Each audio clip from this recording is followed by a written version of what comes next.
berita Al-Hijrah 25 Zulhijjah 4 Ogos, lengkap 2 dos boleh masuk Arab Saudi. Juga warga emas terperangkap dalam kebakaran.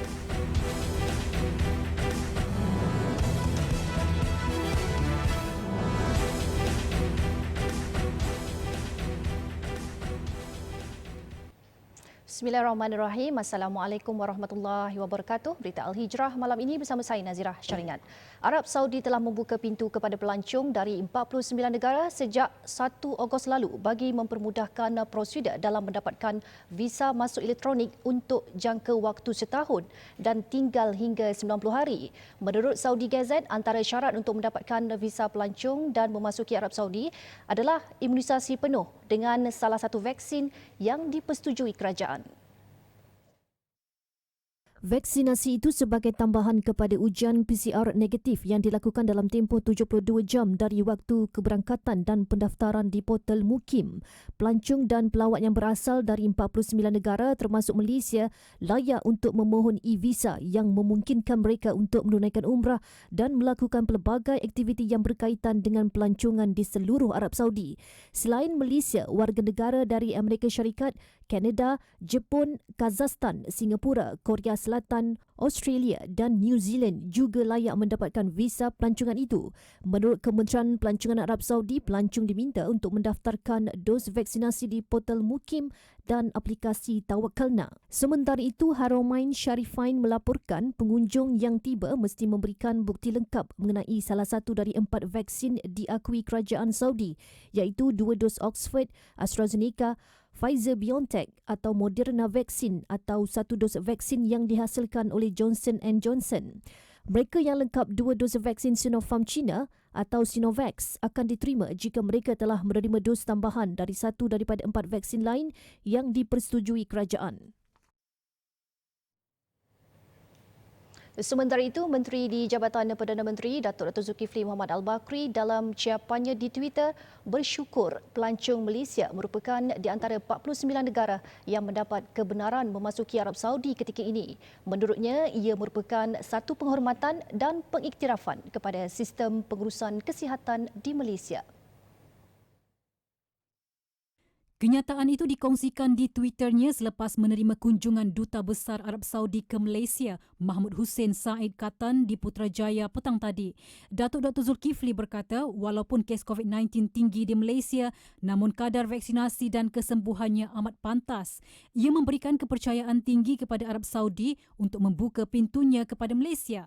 Tambah beliau, ketika ini pihaknya sedang menunggu keputusan Kementerian Haji dan Arab Saudi berhubung permohonan visa umrah. Terdahulu, Ketua Pegawai Eksekutif TH Travel and Services Sdn Bhd TH Travel, Datuk Ahmad Ruzman Ahmad Razali berkata, hanya mereka yang mempunyai visa perniagaan atau pelancongan dibenarkan ke Arab Saudi tetapi tidak dibenarkan melakukan umrah.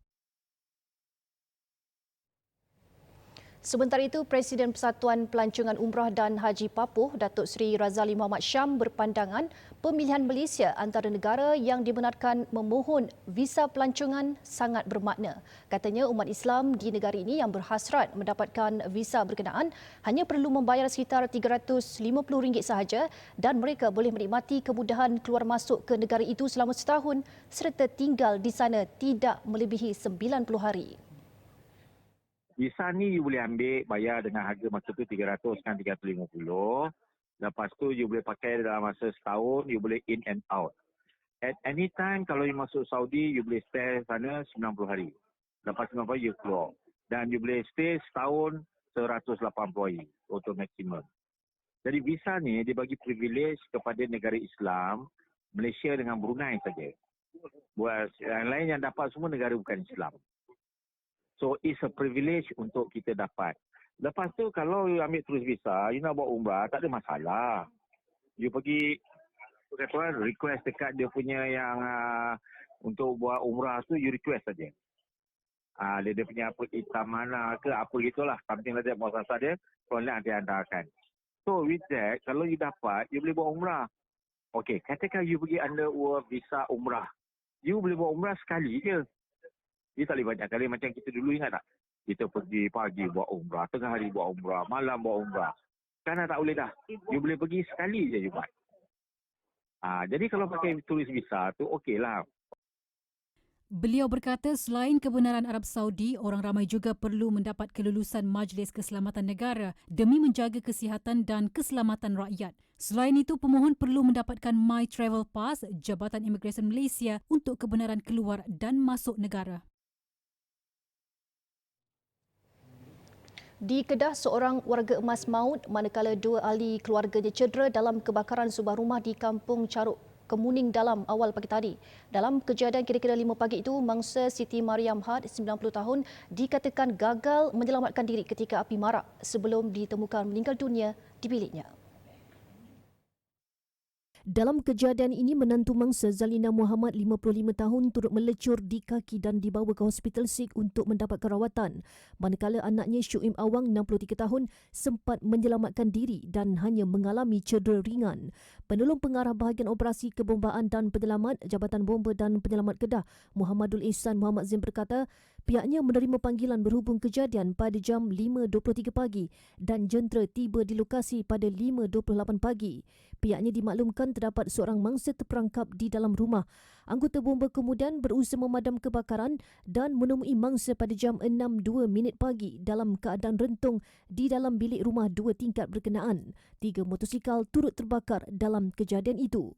Punca dan nilai kerugian masih dalam siasatan. Di Johor, pekerja sebuah rumah kebajikan mengaku tidak bersalah di Mahkamah Session Johor Bahru atas 4 pertuduhan amang seksual dan rogol kanak-kanak perempuan berusia 11 tahun Mei lalu. Kesemua kesalahan dilakukan di sebuah rumah kebajikan di Taman Sentri sekitar Mei lalu. Mengikut kertas pertuduhan, tertuduh Sal Kim Kok, 42 tahun, berhadapan 3 pertuduhan melakukan amang seksual terhadap mangsa. Tertuduh juga berdepan 1 pertuduhan merogol mangsa sama.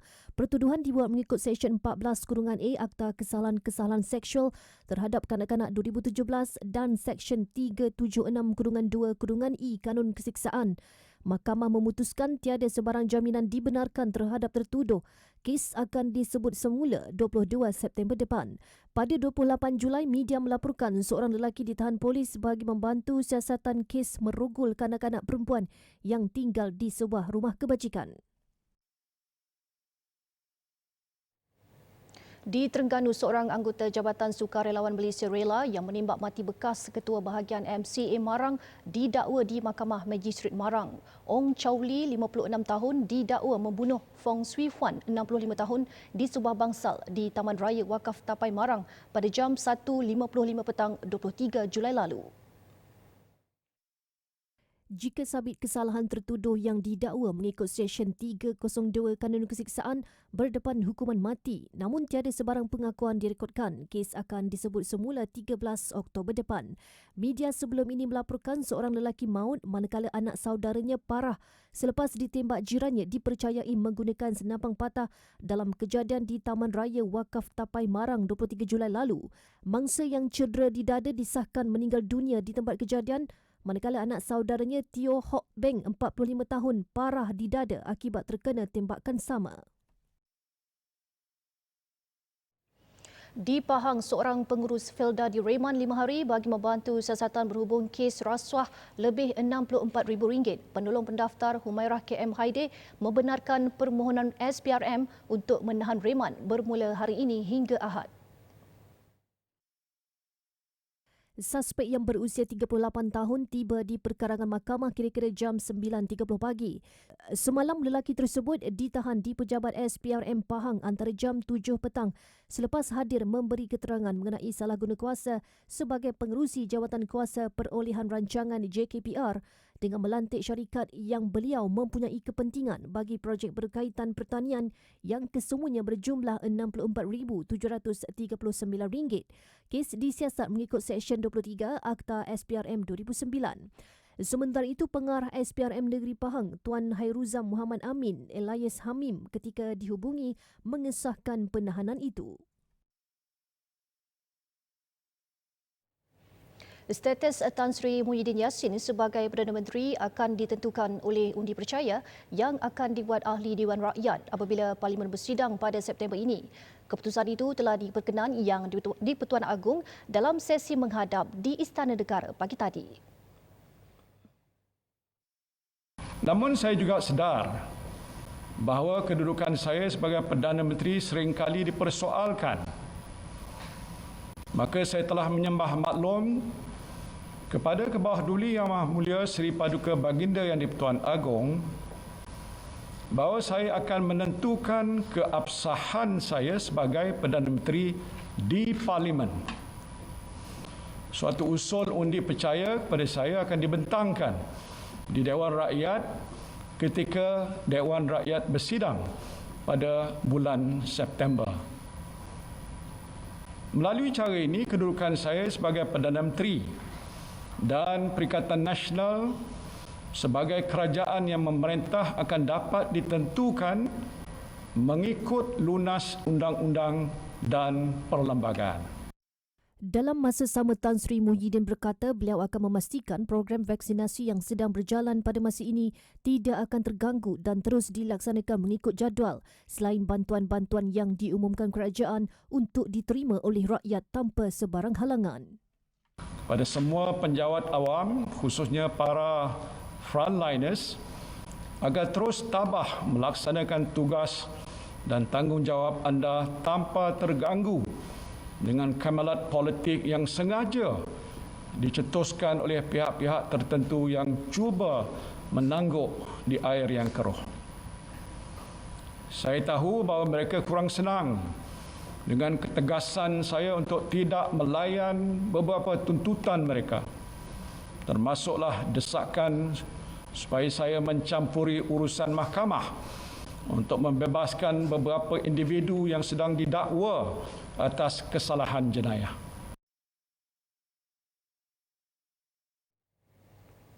4 daripada 6 ahli Parlimen Pembangkang sudah hadir memberi keterangan di IPD Dang Wangi pagi tadi. Ia bagi merakam percakapan berhubung Himpunan Ahli-Ahli Parlimen Pembangkang membantah penutupan Parlimen pada Isnin lalu. 3 wakil rakyat itu adalah Ahli Parlimen Kepung Lim Lip Eng, Ahli Parlimen Simpang Renggam Datuk Mazli Malik, Ahli Parlimen Damansara Tony Pua dan Ahli Parlimen Lembah Pantai Fahmi Fazil. Mereka tiba kira-kira jam 9 pagi dan selesai proses keterangan beberapa jam kemudian.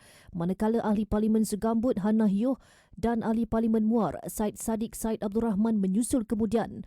Mereka merupakan antara 107 wakil rakyat pembangkang yang sedang disiasat selepas didapati berhimpun di kawasan Dataran Merdeka dan cuba memasuki Parlimen walaupun sidang Parlimen sudah ditangguh selama 14 hari atas nasihat Kementerian Kesihatan bermula Isnin lalu. Kesemua pemimpin pembangkang itu dipanggil hadir ke IPD Dang Wangi secara berasingan dan waktu berbeza.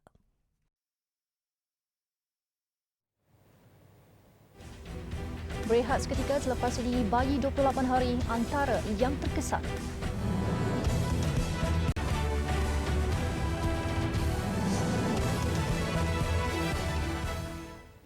Alhamdulillah bertemu kembali.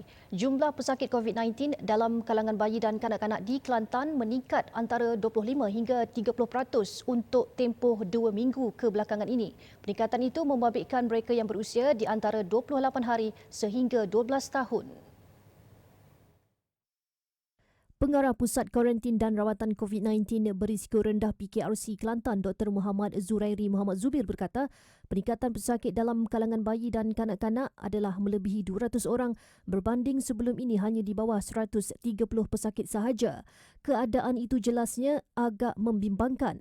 Mereka mungkin tidak dapat menerima berada di satu tempat untuk satu jangka masa yang agak lama. Jadi kita perlukan mereka berada dalam keadaan gembira supaya ibu-ibu terutamanya yang menjaga anak-anak dapat berada dalam keadaan yang tenang dan ini yang akan memberikan implikasi kepada kaki tangan kita terutamanya dalam mengendalikan pesakit-pesakit di sini.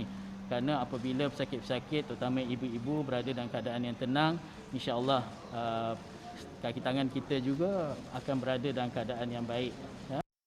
Beliau ditemui media selepas menerima sumbangan 200 kotak makanan untuk kanak-kanak yang disampaikan JMF Ideal Gift Supply di PKRC Tanjung Cat Kota Baru. Mengulas lanjut, Dr. Muhammad Zurairi berkata peningkatan ini disebabkan oleh berlakunya pertambahan jumlah positif COVID-19 dalam kalangan orang dewasa. Kebanyakan kanak-kanak ini didapati positif COVID-19 kategori 1 dan 2 dipercayai mendapat jangkitan daripada ibu bapa, penjaga atau ahli keluarga yang menjadi kontak terdekat. Kanak-kanak di bawah umur ini akan ditempatkan di PKRC bersama ibu bapa mereka dan sekiranya penjaga negatif COVID-19, mereka akan ditempatkan di bilik khas yang disediakan bagi mengurangkan risiko jangkitan.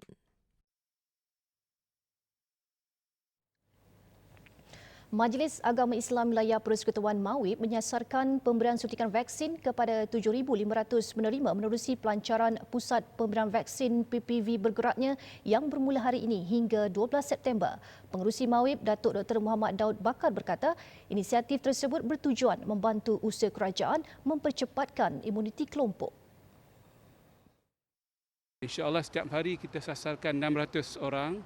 Jadi kita ada 4 tempat yang kita akan lawati, iaitu Dewan Sebarguna Bandar Tun Razak sebanyak 1,800 penerima, Dewan Sebarguna Air Panas 1,800 juga, Dewan Sebarguna Taman Maluri 1,800 dan Pusat Komuniti Seri Petaling 1,800. Jadi mudah-mudahan dalam masa hari ini sampai pada 11 September kita akan dapat cover lah sebanyak 7,500 penerima vaksin di kalangan asnaf kita. Pemberian vaksin juga mencegah penularan COVID-19 dalam kalangan asnaf penerima bantuan Baitul Mal Mawib yang belum menerima tarikh janji temu di MySejahtera. Menurutnya lagi, inisiatif ini dijalankan secara bersepadu dengan kerjasama Kementerian Wilayah Persekutuan, Jabatan Kesihatan Wilayah Persekutuan Kuala Lumpur dan Dewan Bandaraya Kuala Lumpur. Beliau berharap agar usaha ini mendapat sambutan yang baik daripada para asnaf yang masih belum menerima vaksin sekaligus mempercepatkan proses pemulihan negara ke fasa seterusnya. Beliau ditemui selepas melancarkan Pusat Pemberian Vaksin Bergerak Mawib di Dewan Serbaguna Bandar Tun Razak.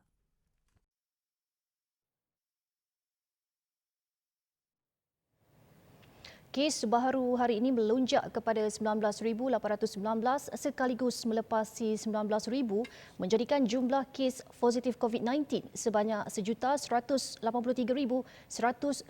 kes dan 257 kes kematian dicatatkan. Ketua Pengarah Kesihatan Tan Sri Dr. Noor Hisham Abdullah berkata Selangor merekodkan sebanyak 8,377 kes, diikuti Kuala Lumpur 2,467 kes, Kedah 1,371 kes, Johor 1,162 kes dan Kelantan 1,003 kes. Dan kita ke laporan seterusnya. Biarpun hidup serba kekurangan seorang warga emas dari Kuala Kedah sanggup mengerah kudrat untuk mencari rezeki demi menyara 3 cucu yang kehilangan ibu mereka pada 12 Jun lepas. Amanah itu sedia digalas Zaliha Muhammad, 57 tahun, kerana dia tidak mahu melepaskan cucunya di bawah jagaan Jabatan Kebajikan Masyarakat JKM sebagaimana pesanan arwah anak sulungnya sebelum ini. Zaliha kini tinggal bersama cucunya Intan Safikah Liana Nizamuddin 15 tahun, Nur Syamimi Amani 11 tahun serta Muhammad Hakimi 6 tahun di sebuah rumah usang di kampung tepi laut Kuala Kedah. Meskipun dirinya semakin dimamah usia, namun Zaliha sanggup bekerja sebagai tukang cuci di kompleks Terminal Feri Kuala Kedah bagi meneruskan kelangsungan hidup. Apatah lagi seorang lagi anaknya hanya bekerja sebagai nelayan. Menceritakan kembali pemergian anak sulungnya yang juga ibu kepada anak-anak ini, Allahyarham Nur Fatimah Nur Hisham 33 tahun menderita kanser tiroid dan tidak sempat mendapatkan rawatan susulan di hospital. Malah Allahyarham menyembunyikan penyakit yang dihidapinya. Dia tak bagi tahu mati. Anak-anak dia cakap, Mama balik ke sana, Mama keluar darah kau mulut dengan kau hidung. Dia balik ke sini, dia tak cakap apa. Dia mati baru anak-anak dia bagi tahu makcik. Kata dia sakit. Pecah tiroid tu. Pecah masuk ke jantung dia, paru dia. Lepas tu mati. Kalau boleh mak jaga anak-anak dia. Kalau mak tak boleh jaga, mak hantar ke bajikan. Dengan purata pendapatan sekitar RM1,000 sebulan, Zaliha dalam masa sama tidak mampu membaiki rumah yang bocor dan hampir roboh ini akibat reput dimakan anai-anai. Sementara itu, 3 cucunya ini berdepan kekangan untuk mengikuti pengajaran dan pembelajaran di rumah PDPR kerana hanya memiliki satu telefon bimbit. Nak telefon maktuk. Guna telefon maktuk. Lepas tu share dengan adik-adik. Kadang-kadang kalau adik buat kerja sekolah dulu, adik kena tunggu kan je nak? Telefon buat, kena tunggu. Kalau adik macam kat rumah tu, kalau kerja sekolah apa semua tu, biasanya dan habis ke tak ada habis? Dan. Oh, Tok kadang-kadang tak jarak. Tok belajar. Lepas tu adik duduk kat rumah macam mana jaga adik-adik, cerita sikit. Tok masak? Tok masak tu kami batik tinggal kami makan. Makan ramai-ramai meeting orang. Kisah Zaliha dan 3 cucunya ini mendapat perhatian Cancer Survivor Malaysia CSM dan mereka sedia membaiki rumah yang rosak ini dengan dana terkumpul sebanyak RM5,000. Jadi kita buat keputusan lah. Kita bincang-bincang, kita ambil keputusan, kita nak bantu. Nak bantu perbaiki mana yang rosak. Lepas tu nak bina, yang paling penting sekali lah, nak bina tandas. Kemudahan tandas dan bilik air yang sempurna, at least ada dinding, ada bumbung dan ada pintu. Orang ramai yang ingin membantu, sumbangan boleh disalurkan ke akaun bank simpanan nasional seperti tertera atau hubungi Zaliha di talian 016 611 5816.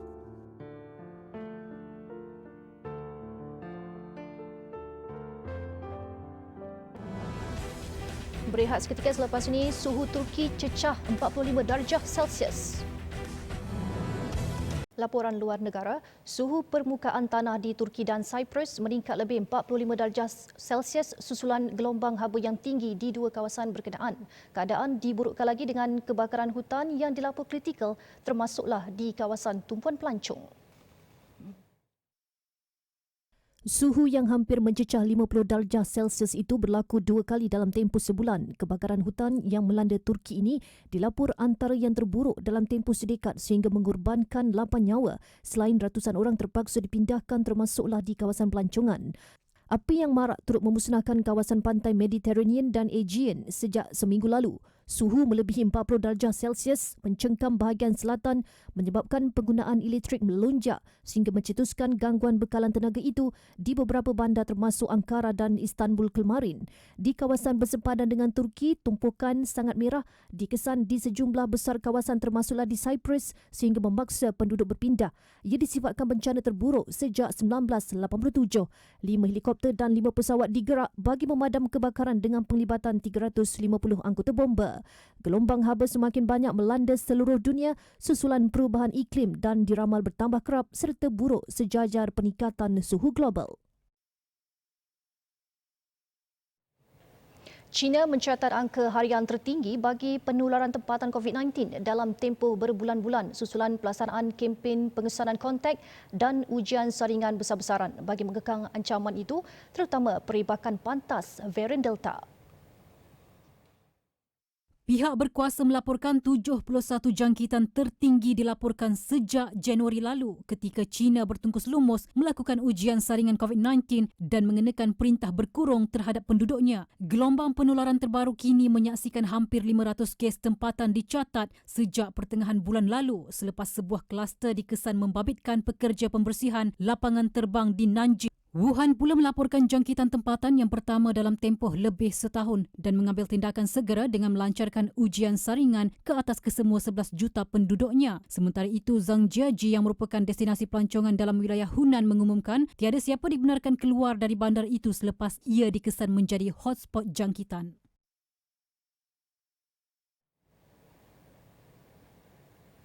Individu di New York City perlu mengemukakan bukti sudah menerima suntikan vaksin jika mahu pergi ke tempat tertutup seperti restoran, gimnasium atau melihat pertunjukan.